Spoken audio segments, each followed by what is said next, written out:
Hello guys, good morning. So, andito tayo sa mga garage ko. So, ipapakita ko lang sa inyo kung ano yung function ng this is a radiator fan. So, this is a radiator fan. Nagpalit ako ng radiator fan. Bakit ako nagpalit? Kasi napapansin ko uh, hindi siya nag-overheat during winter time.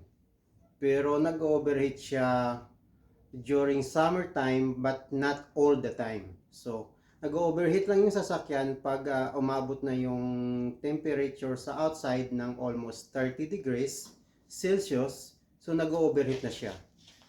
So, sa una kong ginawa ko sa sasakyan ko, pinalitan ko muna siya ng thermostat, pinalitan ko siya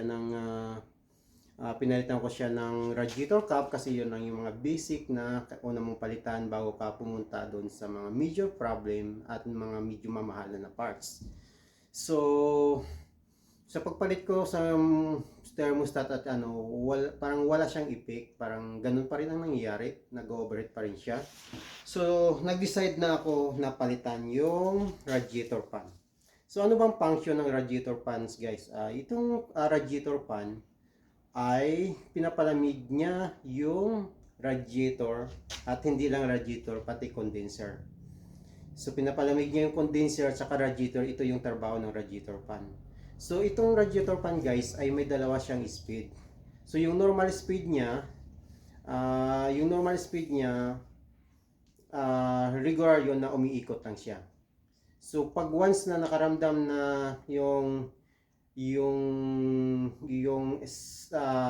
temperature sensor ng engine, nandoon yon malapit sa, makadikit lang yung temperature sensor ng engine sa thermostat. So, once nakaramdam yon ng medyo mataas na temperatura, magdo-double work na to siya guys. Kung for example, sa ordinary job niya ay tumatakbo lang siya ng